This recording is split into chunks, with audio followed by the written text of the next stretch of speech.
Сеќавате мината сабота поставив едно прашање во врска со календарот, како занимливост. И јас самиот реков, значи мене ми се чинеше, изгледаше дека православниот календар за оваа година е во грешка, бидејќи по сите правила требаше минатата сабота, односно минатата недела да биде Великден, испоред библиското правило, испоред пасхалното правило од првиот Вселенски собор. И ми беше чудно зашто тоа не било така. И реков дека ќе побарам одговор.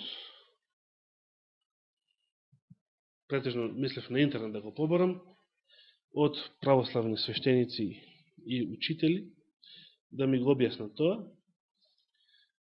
Но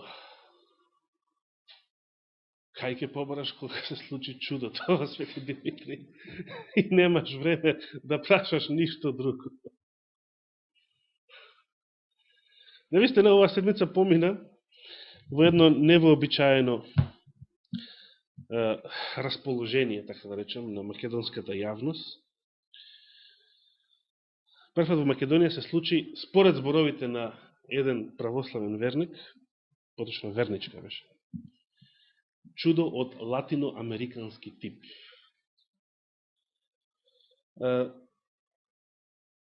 Веднаш сакам со тоа да кажам дека во самото православие мнозина беа против ова чудо.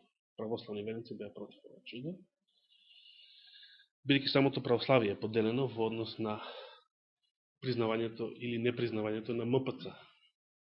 И тие кои што сака да ја дадат легитимитет на МПЦ, рекоа, ова чудо потврди дека сме благодатна црква, дека Господ е со нас, а другите што не ја признаваат МПЦ велеа дека тоа чудо од латиноамерикански тип. И уште во самиот старт, значи без уште пред да се вклучат во дискусиите што имав прилика да ги видам, макар површно, иако не сакав да навлегувам ја самиот во нив, пред да се вклучат било какви протестантски и други дискутанти, во самото православие во старт имаше подолба по однос на ова прашање. И се разбира, после тоа, откако се вклучија и поголем број дискутанти од разни вероисповеди, подолбата беше се поголема и поголема, па и медиумите, и на крај сето тоа се претвори во една невкусна политика. Јас имав намера денес, без да коментирам за тој настан, да кажам нешто во врска со тоа како треба да изгледа едно вистинско, така да речеме, чудо Господово, според оно што го знаеме од Светото Писмо. Инаку, јас самиот начин не сакав да коментирам за тој настан и самата Македонска православна црква имаше став дека треба да се испита случајот, па самата црква да завземе став, официјален став, што секојаш беше најавуван дека ќе се завземе после Великден. И штом е тоа така, штом треба да испитаат било научни, било верски комисии и да завземат официјален став, навистина беше глупаво од било чија страна, поединечна, индивидуална, да се истрчува во јавност, без оглед дали е обичен суеверник или верник, или владика, или било кој друг фактор, беше навистина неразумно да се завзема став пред да се случат тие испитувања од страна на официјални тела, било научни, било црковни. Денес па и големата сабота, кога редовно секоја година се случува чудото на благодатниот оган во Јерусалим. Денес па прочитав една друга интересна информација во врска со тој настан. Првпат го слушам. Се разбира на интернет се што ќе прочитате. Не само ќе го споделам со вас како занимливост, ни оддалеку како нешто што го препорачувам дека навистина ќе биде така. Се вели дека таа година кога благодатниот оган нема да падне, нема да се случи во Ерусалим, тоа ќе била последната година на овој свет. Ова само како занимливост. Но знаете ли кое трето чудо е врзано за денешниот ден? Врзано за 14. април 2012 година. Борче знае, ме не утекна. Денес е 100 годишнината од потонувањето на Титаник. 14. април 1912 година. Што, денес ти е роден? Па кажи дека има 4 чуда.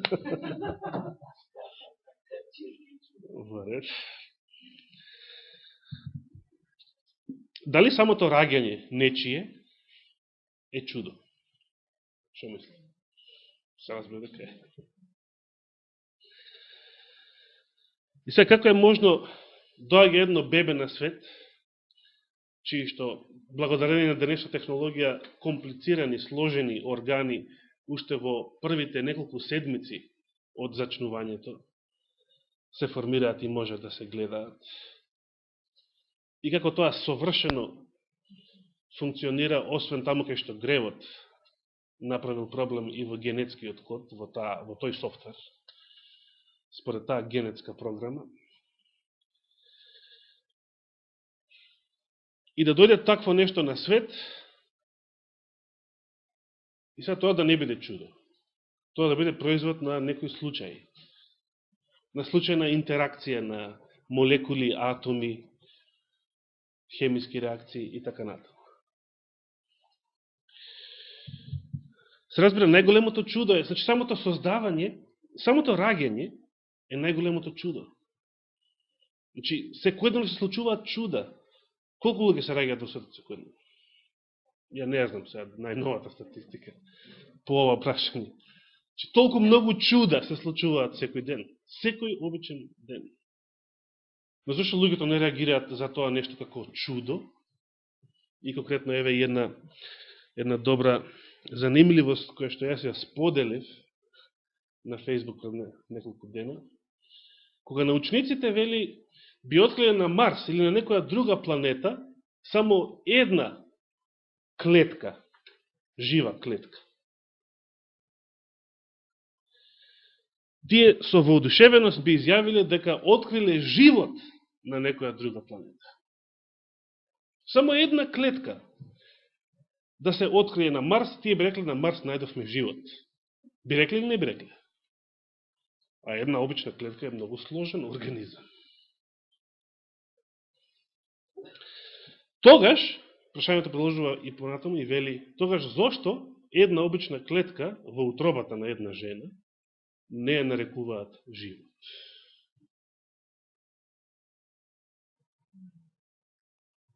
Кога би биле спремни, ако ја најдат на Марс, да речат, најдовме живот. И сега, зашто потонувањето на Титаник го нарекувам чудо? Зашто тоа го нарекувам чудо? Па Титаник беше оној брод кој што според неговите патници и неговиот екипаж беше толку непотоплив, што, како што велеа тие, и самиот Бог не може да го потопи. Значи, беше нивната гордост за тогашното најголемо технолошко чудо, за прекоокеанска пловидба, беше проследено и со богохулие. И Џон Ленон еднашка кажал нешто слично, па доби куршум. И тоа само затоа што неговиот хомосексуален обожавател го нервирало зашто Џон Ленон има марксистички идеи. Значи, Господ ги користи и најбаналните ситуации во животот на самите грешници, значи тој Чепмен, како се викаше, што го застрела Џон Ленон, беше хомосексуалец, што имаше хомосексуални чувства спрема него, спрема својот идол. И затоа што Џон Ленон, нели, меѓу другите разноразни масонски идеи, се занесуваше и по комунизам и по марксизам, и му пукнал филмот на Чепмен и го застрелал во Њујорк. Се тоа многу банална работа, нели? Меѓутоа, Бог се прославил во таа банална работа, затоа што застреланиот тврдеше дека неговиот бенд се попопуларни од Исус.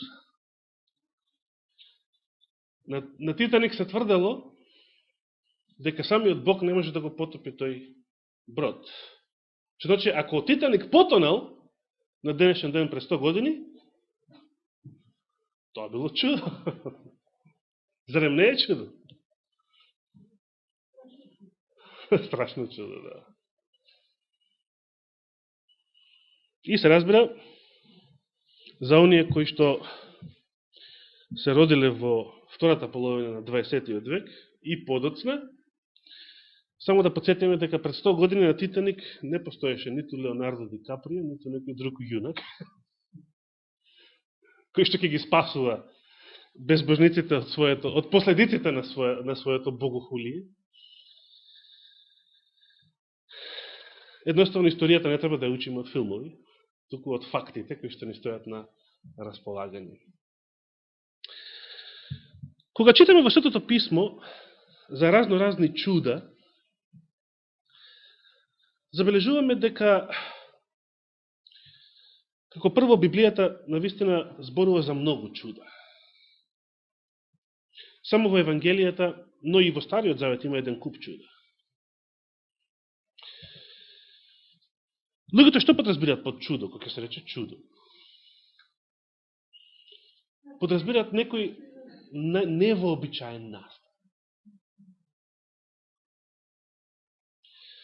Како што рече Јолгица, надприроден. И само тоа го нарекуваат чудо, како Божен природните настани, како раѓањето на едно бебе, како да тоа не е чудо. Значи, оно што ни е навика или нешто сме навикнати, тоа не ни е чудо. Ако се случи нешто неприродно или невообичаено, така да речеме, тогаш тоа е чудо. Меѓутоа, кога ќе се рече чудо во некој христијански контекст, се мисли на некое надприродно Божјо дело или интервенција. И сега јас без да коментирам за бил какви конкретни чуда, најмалку за ова кое што ја брануваше македонската јавност па и пошироко изминатава седмица, јас само сакам да зборувам за тоа каква е одликата на господовите дела наречени чуда, односно господовите чуда, за да разбереме или да можеме да препознаеме дали некој чудо е навистина господово чудо или не. Прво кога ние би биле во некоја комисија што треба да оцени дали ово или оној настане некој чудо, по кој критериум би се раководеле? Освен по, значи, независно дали некои научници, научна комисија, таа може да се заврши својата работа и да рече ова навистина е необјаснено од аспект на науката, на природните закони и така натаму. Дали ако некоја научна комисија каже дека ова е чудо, ова е необјаснимо, дали тогаш навистина се работи, мора да се работи за Божјо дело? Не мора. Зошто? Зошто не мора? Значи, надприродноста само по себе не е критериум дека чудото или делото е Божјо. И сега, значи, тоа е првиот критериум што го се уште не е критериум за препознавање на господовото чудо, но секако надприродноста е критериум. Значи, не може за да биде господово чудо, јас реков, многу природни работи се господови чуда, како случајот со бебињата, туку ако се работи за чудо во смисло на надприроден настан, за да биде чудо, треба се очекува дека да е надприроден. Например, на денот на Христовата смрт, од пладне па до вечерната жртва, до 3 часот по пладне, настапил мрак, кој што не бил последица на затемнување на сонцето, бидејќи на Пасха, кога Исус бил распнат, месечината била полна, на сосем спротивна страна од сонцето, земјата, значи, помеѓу сонцето и месечината, и тука не може да настане природно затемнување на сонцето. Природно затемнување на сонцето се очекува во близина на младина, во почетокот на лунарниот месец, а не на средината кога е полна месечина. Сонцето се затемни и ја загуби својата светлина. Не постои научно објаснување и после 3 часот повторно светеше и грееше како ништо да не се случило. Значи, тоа е надприроден феномен. Тоа е навистина чудо. Меѓутоа, Библијата ни вели, како што рековте, дека надприродни чуда може да прави и Божиот непријател. Не баш такви какви што се Господовите чуда, но лажните чуда, направени од лажни пророци и лажни Христоси, се можат да бидат исто така надприродни. Можат. Значи, лажните чуда не се само такви чуда, кои што се обични човечки трикови, обични човечки измами. Еве да се подсетиме на текстот во второто послание до Солуњаните, втората глава. Почнуваме да читаме од 7 стих. Второто послание до Солуњаните, втора глава, од 7 стих па надолу. Тајната на беззаконието веќе действува, само тоа нема да биде извршено додека не се отргне оној што ја задржува сега. Тогаш ќе се открие и беззаконикот, како кого што Господ Исус ќе го убие со здивот на устата своја и преку појавата на своето доаѓање ќе го истреби. Доаѓањето на тој беззаконик ќе биде под дејство на сатаната со секаква сила и знаци и лажни чудеса. Сила, знаци и лажни чудеса. И со секакво неправедно измамување меѓу оние кои гинат, затоа што не ја примеле љубовта на вестината, да би се спасиле. И затоа Бог ќе им испрати сила на заблуда за да поверуваат на лагата, да бидат осудени сите кои не поверуваат во вестината, а ја засакаа неправдата. Значи и доаѓањето на Антихристот,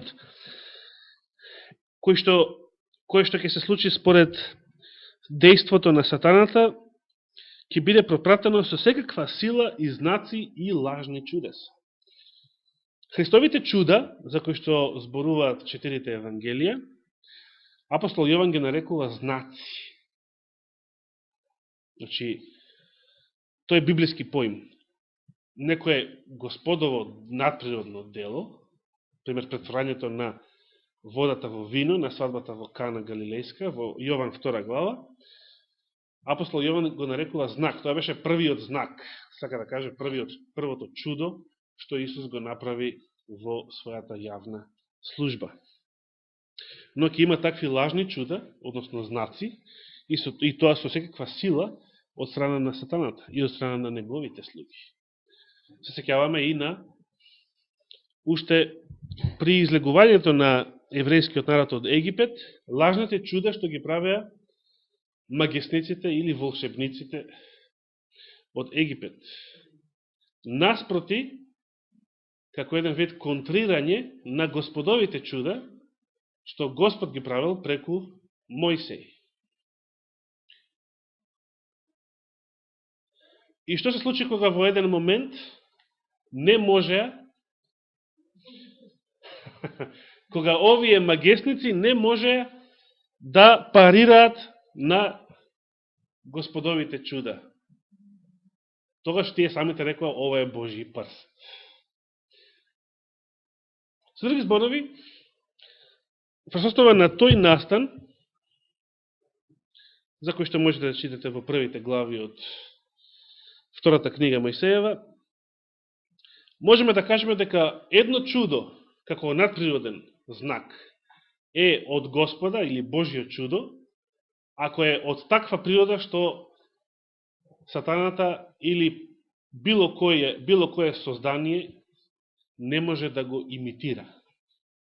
Не може да го имитира. Односно, не може да го копира, не може да направи такво нешто. Например, само Господ може да создаде живот. И тоа од ништо. Тоа никој друг не го може. Ако некој создаде живот од ништо, тогаш тој би можел да се изедначи со Господовата сила, мудрост и така натаму. Меѓутоа, никој не може да создаде живот од ништо. Никој не може да отиде во лабораторија и со не знам какви експерименти на спојување на атоми, молекули и така натаму, органска, неорганска материја, под овакви или онакви услови не успел да произведе живот. Жива клетка, жив, макар и најпрост организам, не може. Само Господ создава живот.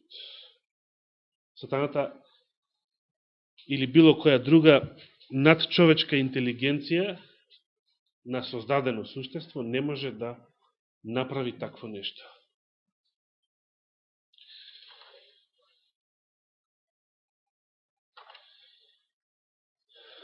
Што ќе биде понатаму критериум за препознавање на Господово чудо? Да се позанимаваме со Христовите чуда. Како најрепрезентативни, иако тој критериум може да го препознаете било каде во Светото Писмо, каде што се зборува за Божји чуда. Значи, тој критериум гласи, би бил трет така поред, но еве, да не ги бројам, да Господовите чуда се целесообразни. Тоа значи, имаат своја цел, имаат духовен смисол. Например, Исус ја воскреснал Јаировата ќерка или момчето од Наин. Кој бил смисолот на тие негови дела? Значи, да даде живот. Дали воскресението, меѓу другото актуелна тема овој викенд, е Господово чудо? Дали некој друг може да воскресне? Не. Како што никој друг не може да создаде, дури најмудриот и најсилниот ангел или било која создадена интелигенција, така никој друг освен Господ не може да воскресне нешто што е мртво, а било живо пред тоа. Не може да врати живот, како што не може да создаде живот. Само Господ тоа го може. Меѓутоа, зошто Господ воскреснувал? Значи, има своја цел. Дава живот, враќа живот, докажува дека тој самиот е Господ, дури и за оние негови симпатизери кои што не биле спремни дотаму да отидат, да го признаат за таков. Било лесно се каже Исус е Божи пророк, Исус е светец, Исус е добар учител, Исус зборува вистина, ама да се каже дека бил Божи син.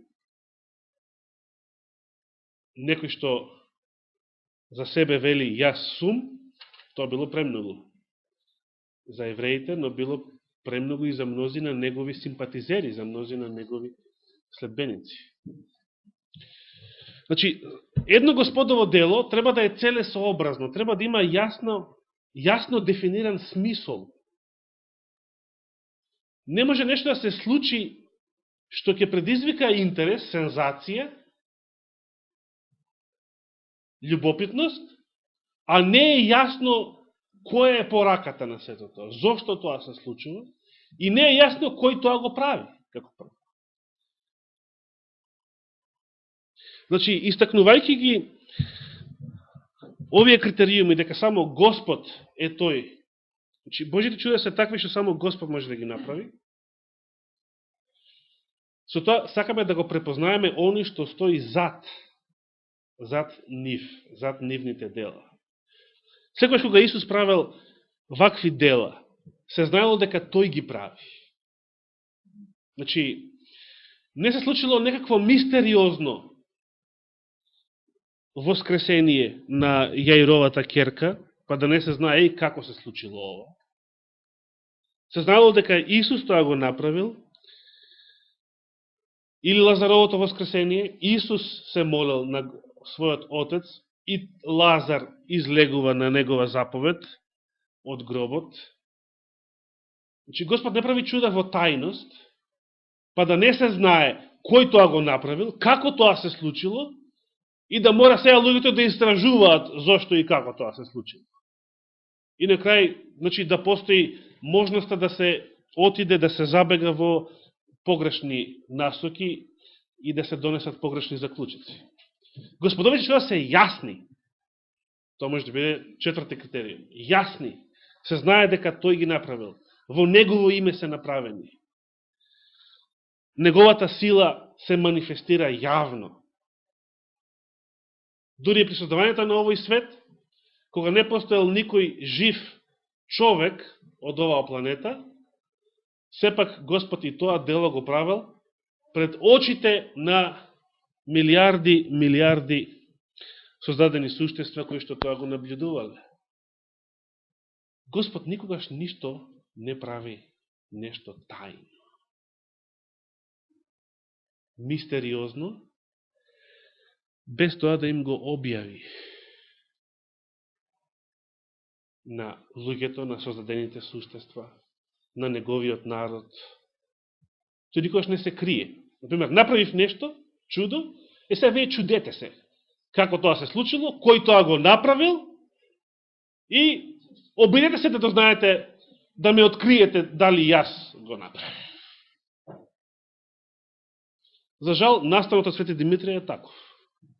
Се случува нешто, сега шо е тоа? Што е тоа? Кој тоа го направил? Па треба комисија, па треба ова. Господ не работи така. Господовите чуда се јасно и јавно направени во Негово име, со повикување на Неговата сила, но и тоа, што досега го кажавме како критериум, не мора да значи, ако се повикува Господовото име, ако во Негово име се прави некое чудо, дека тоа е навистина од Него. Освен оние чуда кои што се Божи прст, значи создавање, воскресение, нешто што навистина само Бог може да го направи.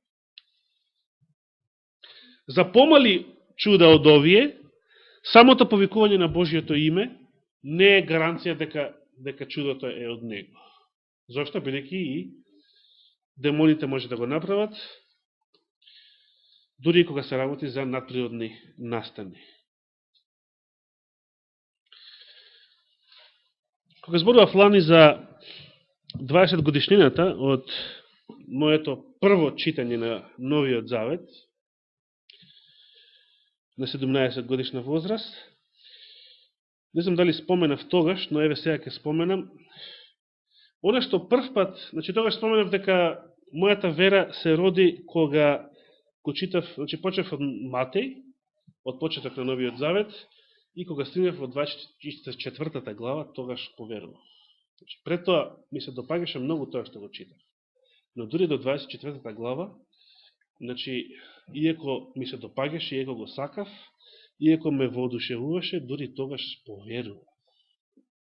Но пред 24 глава, оно што најмногу ме воодушеви, читајќи ги Христовите дела во Евангелијата, не беа самите чуда, туку Христовиот карактер, односно неговата доследност во правењето на тие чуда. Например, ја бев многу повеќе воодушевен од оној текст кога кралот Ирод Антипа бара од Христа да направи чудо, а тој не прави ништо. Иако пред тоа, целото Евангелие зборува за негови чуда. Тоа многу повеќе ме воодушеви, Христовото одбивање да направи чудо, значи Христовата пасивност во тој момент, отколку неговите активности пред тоа. Се разбирам, но таа пасивност има смисла кога веќе знаеш дека се случиле сите тие активни негови дела пред тоа.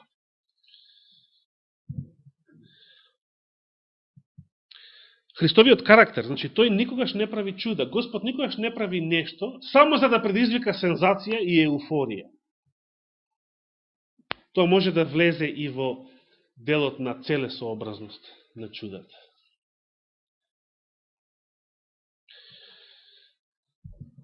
Но еве еден битен критериум. Значи Христовите или Господовите чуда се такви кои што никогаш не се направени, никогаш не се прават само заради сензација и еуфорија. Тоа е дел, така да речем, од целесообразноста, критериумот за целесообразност, но еве, ја го извив како посебен критериум.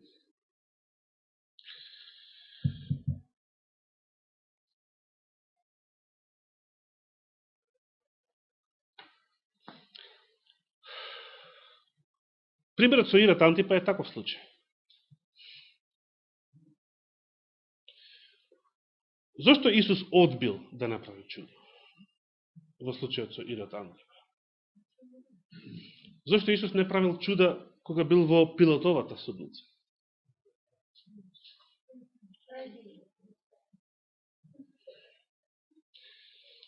Зошто Исус не се симнал од крстот, кога луѓето велеле симни се од крстот, па ќе повелуваме? Добро. Значи, сето тоа е целесообразност. Значи, Христовите дела имаат цел. И не може тој да направи нешто што е против неговата цел, значи, против целта на својата мисија, а со тоа и против татковата волја, против Божјата волја. Меѓутоа и кога прави чуда, ги прави со некоја цел. Не може да биде самото чудо без некоја цел. Само за да предизвика сензација, еуфорија и без да се препозна некоја порака во сето тоа. За жал, мнозина се затрчаа да речат дека постои порака и во чудото од Свети Димитрија, а тоа е некој повик за покаяние. Господ сака да се покаеме, меѓутоа, за жал, тој повик за покаяние се претвори во политика и навистина го заслужи епитетот што реков, една православна верничка го даде на тој настан чудо од латиноамерикански тип. Со други зборови, нешто што не е достојно да се нарече Божјо чудо, нешто што служи само за сензација и еуфорија на лекоумните и нешто што служи само за уште поголемо суеверие. Уште поголем замав на суеверието, а не на верата. Бидејќи верата и покајанието не е нешто што се врзува со дневната политика, со проектите на владата или колку год да ми се допаѓаат или да не ми се допаѓаат некои лица од политиката. Господовите дела се секогаш над нив, над политиката, бидејќи политиката е најмизерната област, најниската и најмизерната област со која што може да се занимава човечката интелигенција.